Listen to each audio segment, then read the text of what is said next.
Welcome back to QuickReader, your source for distilling the world's best books into actionable plans. In our first video, we established the foundation of atomic habits, the power of the 1% rule, focusing on systems over goals and the deep transformation that comes from identity-based habits. Today, we put theory into practice. We are diving into the first and most critical law of behavior change: make it obvious.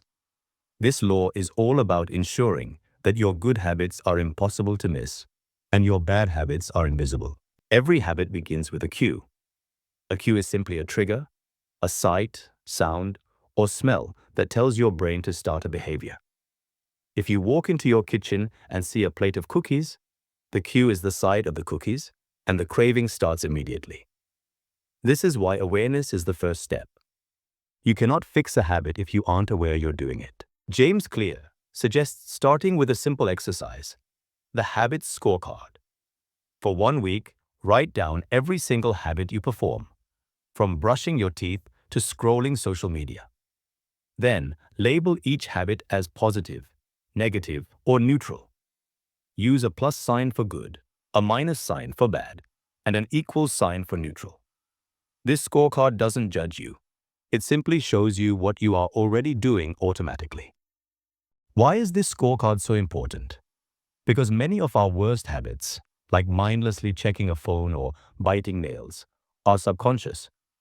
They are mental cues that lead to automatic actions. By making them obvious, you bring them into the light and gain the control needed to change them. Once you know your cues, the next step is to create a plan that is so specific, it leaves no room for hesitation. This is the implementation intention. Most people say, "I want to start exercising." That's vague. It relies on motivation, which is fleeting. The implementation intention uses the power of time and location to make the cue obvious. The formula is simple. I will behavior at time in location. For example, instead of "I will study more," say, "I will study French for 1 hour at 7 p.m. in the dining room." Instead of "I will meditate," say, "I will meditate for 10 minutes at 6 a.m. in the kitchen before the kettle boils." By linking your desired behavior to a specific time and location, you create a clear cue in your environment. Your mind no longer has to make a difficult decision. It just follows the plan. This small amount of clarity dramatically increases the probability that you will actually start the habit. But what if you don't have a clear time or location? Clear introduces a brilliant strategy called habit stacking. This involves linking a new habit to an old, established habit that you already do every single day. The formula is, after I, current habit, I will, new habit. This leverages the existing cue of your current automatic routine. You don't need a new time or place. You simply use your existing routines as the trigger. For example, if you want to stretch more, stack it. After I pour my morning coffee, I will do 10 minutes of stretching. If you want to practice gratitude, stack it. After I finish eating dinner, I will write down one thing I am grateful for. Habit stacking is powerful because your brain naturally wants to follow a routine.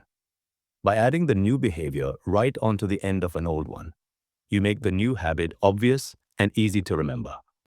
The most underrated principle of the first law is environment design. Your environment is the invisible hand that shapes your habits. We think we choose our habits, but often the environment chooses them for us. To make good habits obvious, you must make the cues visible and accessible. This is often called priming the environment. If you want to practice guitar, put the guitar stand right in the middle of your living room. The visual cue of the guitar makes picking it up much more likely than if it were stored in a closet. If you want to drink more water, keep a full water bottle on your desk at all times. If you want to exercise in the morning, lay out your workout clothes and shoes the night before. The key is to design a world where the path of least resistance is the path of the good habit. Now, let's reverse the law to break bad habits. If the goal is to make good habits obvious, the goal for bad habits is to make it invisible. If you struggle with watching too much television, don't just rely on willpower. Unplug the TV after every use. Or better yet, Put the remote in a drawer in a different room. If you can't stop eating unhealthy snacks, do not keep them in the house. If they are not visible, they cannot trigger the craving. If you can't be distracted by your phone, leave it charging in a separate room while you work. The strategy here is to increase the distance between yourself and the cue that triggers the bad habit. Reduce exposure to the cue, and the bad habit will slowly, but surely, wither away. The first law of atomic habits is all about mastering your environment, not your motivation. By using the habit scorecard, implementation intentions, habit stacking, and smart environment design, you can ensure your good habits are the obvious choice every single day. Thank you for watching. QuickReader. In video 3, we'll tackle the second law, make it attractive. We will show you how to use temptation bundling to make even your hardest habits enjoyable. Please like this video, subscribe to the channel, and share this plan with a friend who needs a productivity boost. We'll see you next time.